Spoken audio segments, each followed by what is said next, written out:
Hi, friends. I'm Heidi Villegas with Healing Harvest Homestead. I'm so glad you're here. As you know, I'm an herbalist, a writer, a homesteader, an aromatherapist. I love natural living and I love plants. One of the things that comes up often when I'm talking with students of mine in my, from my school and elsewhere is questions about labeling products. Products made with natural ingredients like herbs and essential oils. And there's some things that you really need to know. And even if you're teaching about herbs and essential oils like I do, you need to keep some things in mind so that you stay compliant with the government and with the regulations out there. A lot of people out in the world, they love to say that herbalism is quackery.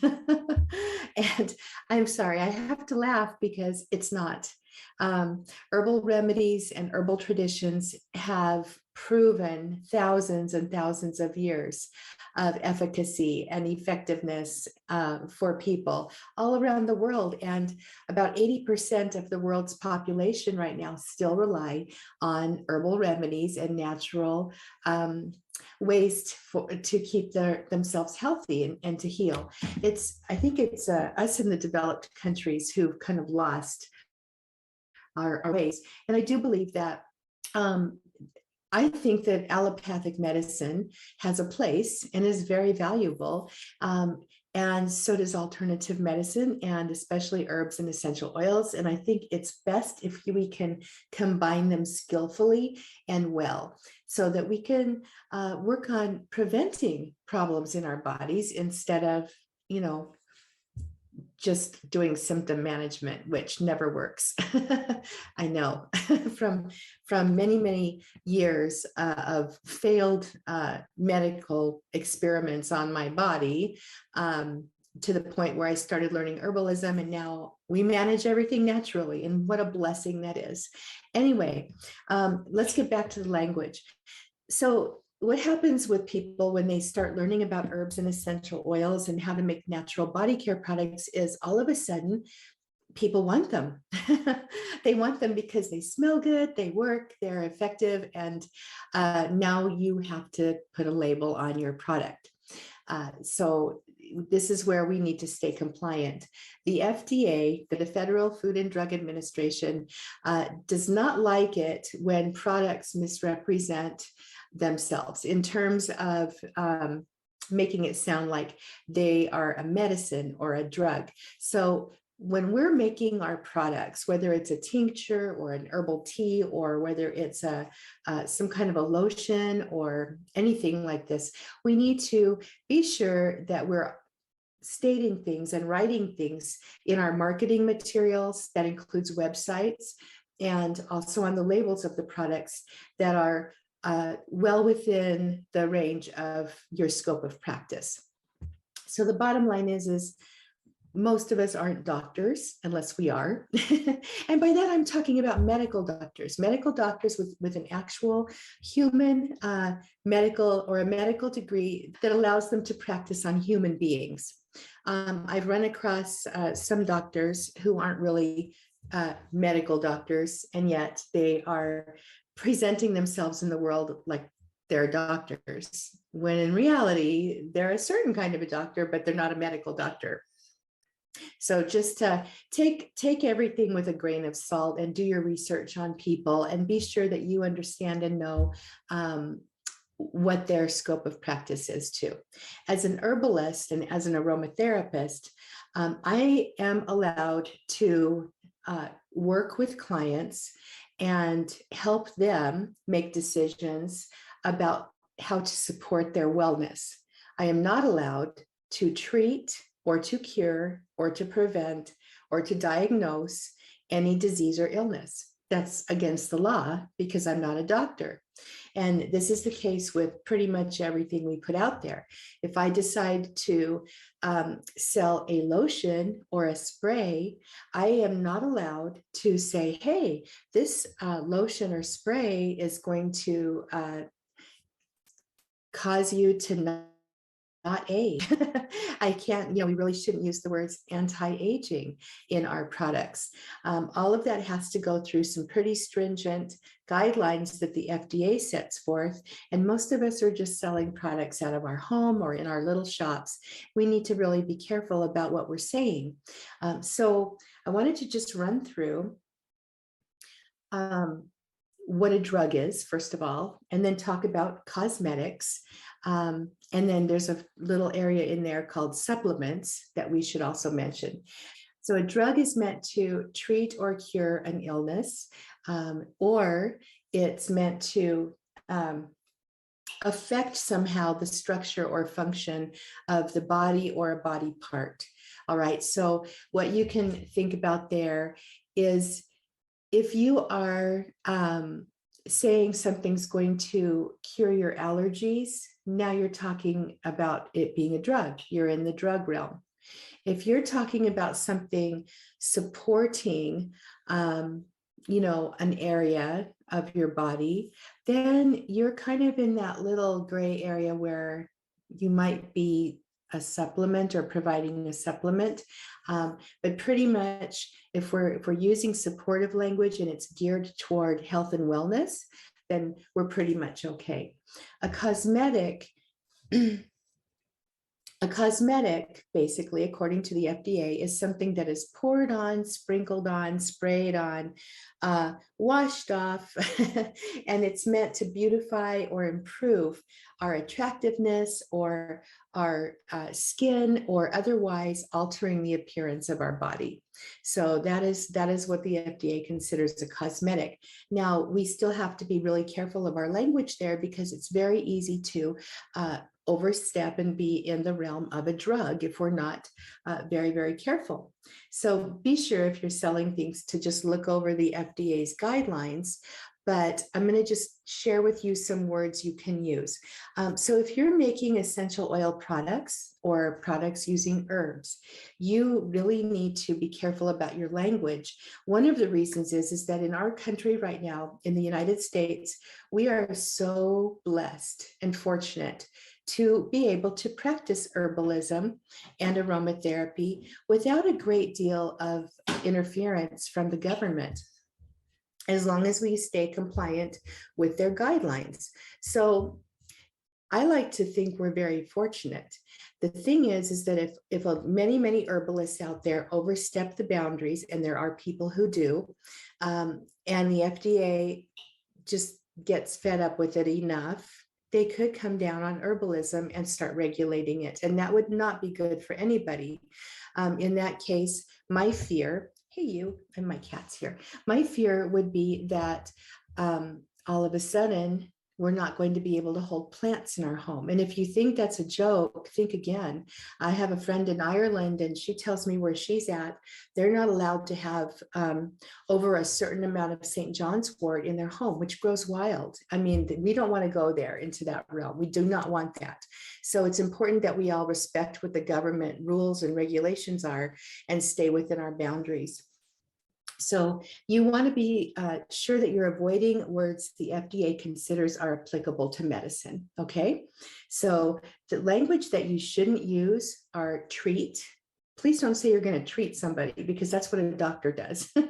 All right. And once in a while, you'll run across literature and you'll see that it says that this is great for treating whatever. And I think there's so many gray areas here, but when it's used in common language, I think there's a little bit of give. But when you're talking about a product, you can't say that a product treats something. You cannot use the word heal. You should not use the word advise. I'm going to advise you to do this. No. Herbalists and aromatherapists, what we do is we suggest, okay? We make suggestions, or we give opinions. We do not prescribe. That's, again, in the medical realm. We don't dose. We don't correct a medical issue or a health issue. We definitely don't make diagnoses of different kinds of things, and we don't cure.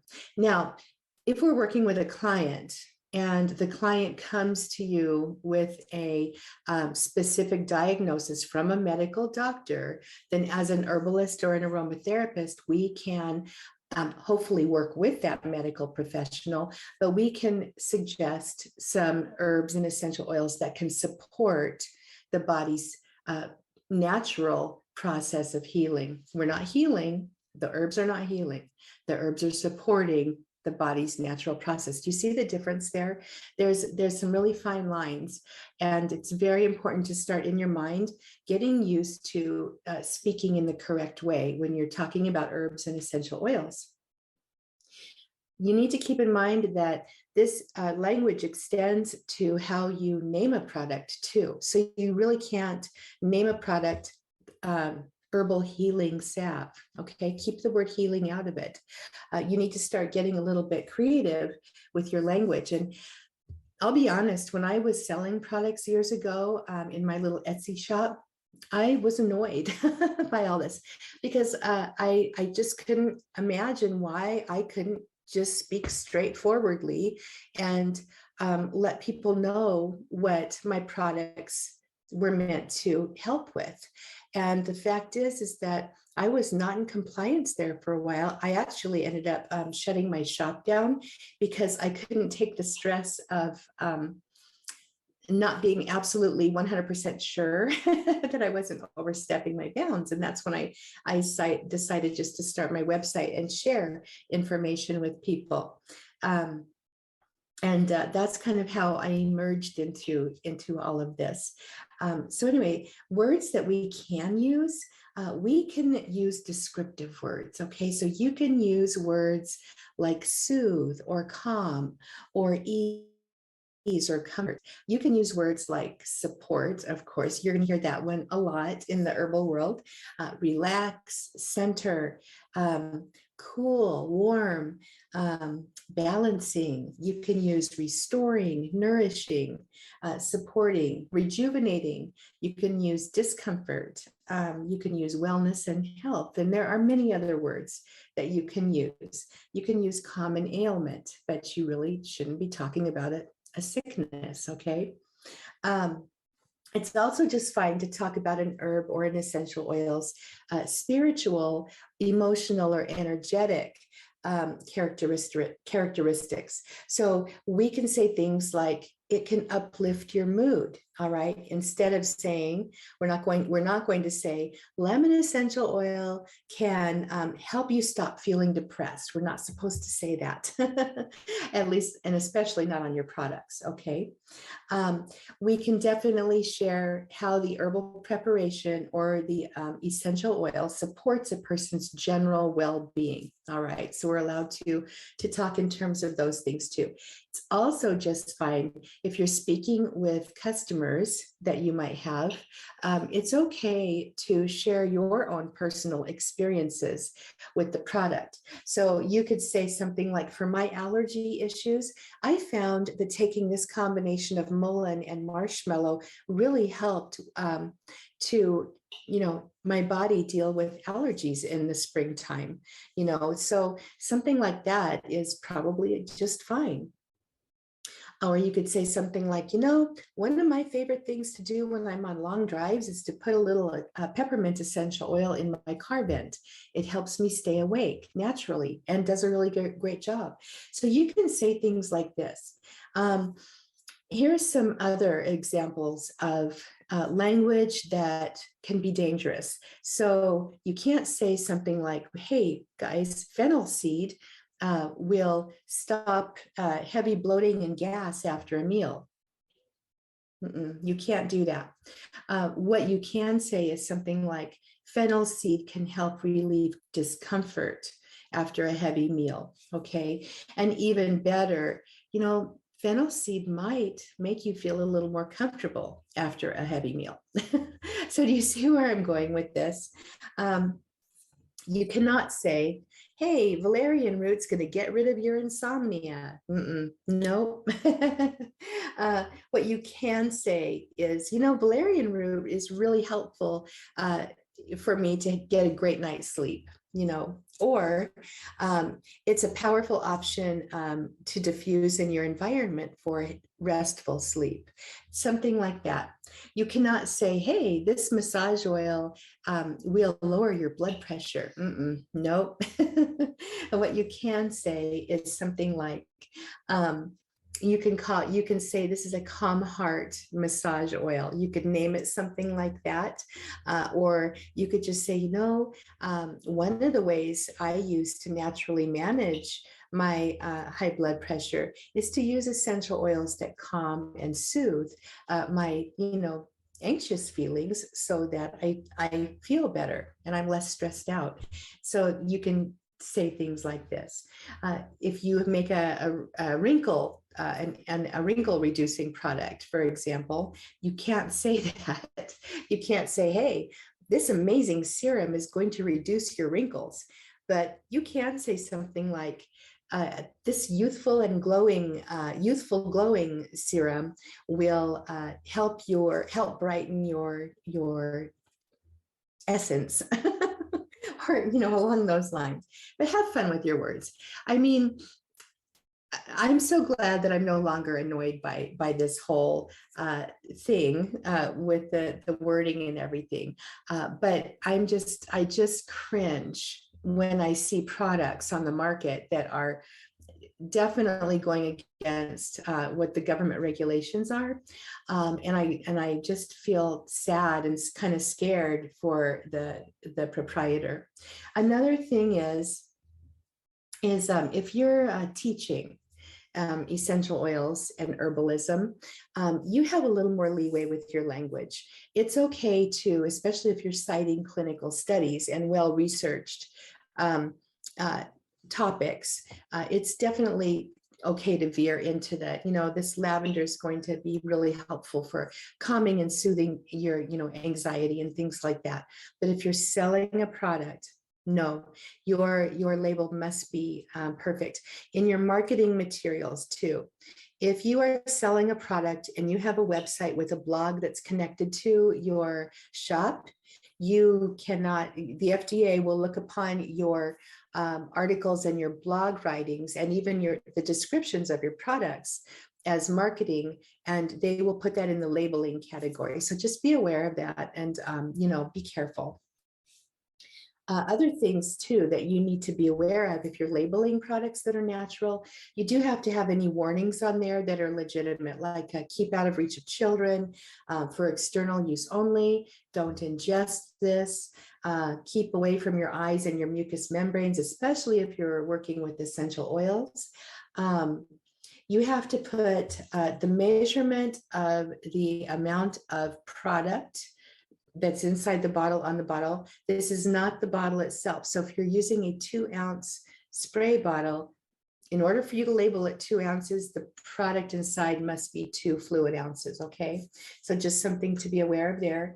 The FDA does fine people for misrepresenting. And then let's see here, you need to be sure if you're using herbs and essential oils that you use the Latin binomial of the plant's names, and you also need to state the plant part used. So you'll see ingredients sometimes like, let's see, rosemary. And so in the ingredients, you might see rosemary leaf, and then in parentheses, Rosmarinus officinalis is the Latin binomial, but you need to have all of that on there. If you're getting using a seed or a root or a bark, you want to be sure you're stating the plant part too, because it all makes a difference. There's different chemicals in these different plant parts. So pretty much, you guys, that's a quick rundown on how to label products correctly and appropriately, and how to be careful about things. If you're making products, I'd like to invite you to join our natural living community.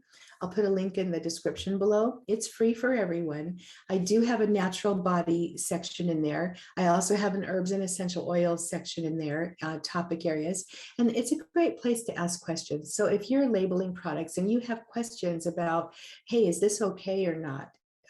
You can ask in there and get a good answer. Okay, but just be sure that you're following the rules so that herbalism can stay a healthy, good practice in our country and not become overregulated, which is what Big Pharma would really love. Seriously, Big Pharma would love nothing more than to get rid of all of us. And the thing is that we're so blessed to live in a country where we have rights to go out and forage off the land and to create things for our own family's health and wellness. And I would sure hate to have that taken away. So I hope you enjoyed this. Be sure to get my free herbal remedy guide. The link's in the description below, or you can click on when you see the little things going across the top. I don't know, cards or something is what they're called. But anyway, I'm Heidi Villegas with Healing Harvest Homestead. I hope you subscribe to my channel and join us for some great learning in our community. All right, I'll talk with you soon. Bye-bye.